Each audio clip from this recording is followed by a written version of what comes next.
We turn now to that breaking news. An area of Far East El Paso is seeing massive amounts of water in the streets, and businesses like this Valero gas station at the intersection of Montana Avenue and Craig Street, you can see right here.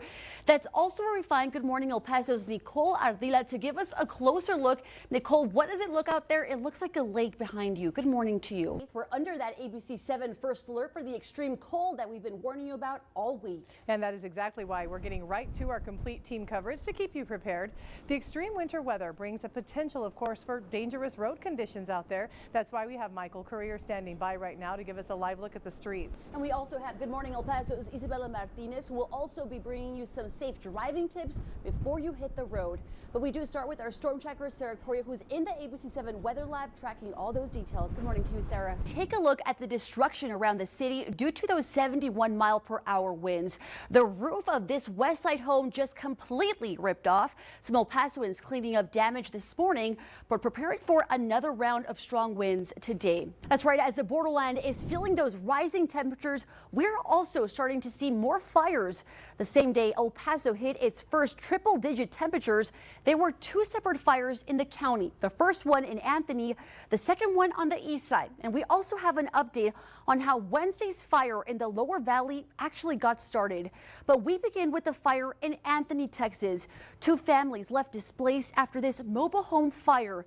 You can see the smoke right here. And we are bringing you complete team coverage. Lauren Bly brings us a witness of the shooting itself and what they saw. Tyon Marshburn is speaking with local residents for their reactions on the shooting.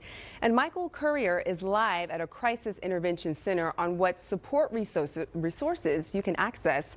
And Andrew will be speaking one-on-one with Mayor Eric Enriquez.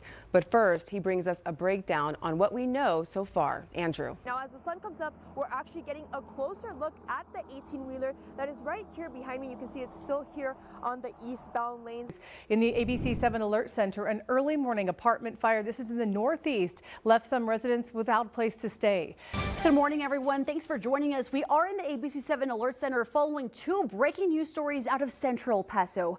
First, El Paso Fire says two people have been taken to the hospital with serious injuries after a crash involving a motorcycle on US 54. And now we are giving you a live look. All lanes on I-10 West are closed after a diesel spill near Geronimo. That's according to TxDOT. There is currently no estimated clearing time, and TxDOT recommends seeking alternate routes. That call came in around 5:41.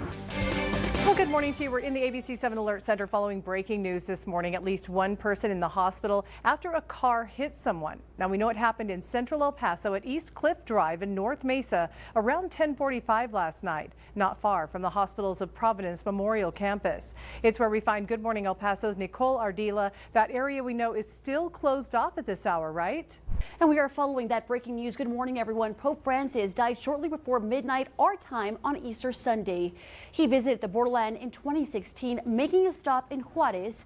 At the time, Pope Francis said he wanted to visit Juarez as a sign of solidarity with migrants. And people all around the world are anticipating the vote for the next leader of the Catholic Church, including here in El Paso. And our reporter Nicole Ardila spoke with members of El Paso's Catholic community about the church's next leader. She joins us now live. Nicole, what did they tell you? Now, each year, the CBP disperses millions in taxpayer funds to public radio and TV stations nationwide. Without the federal funding, some local stations could be forced off the air. Stations provide free and universal access to educational shows, emergency alerts, and an array of news and cultural content. Next, the White House says it'll soon ask Congress to take back money already allocated for the next 2 years.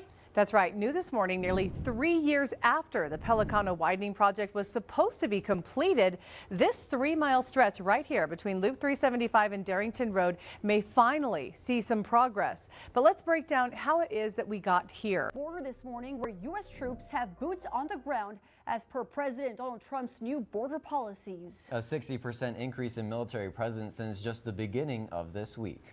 And Good Morning El Paso's Isabel Martinez joins us live with what we know this morning. New this morning, the El Paso Zoo has been denied accreditation by the Association of Zoos and Aquariums. The zoo says it plans to appeal.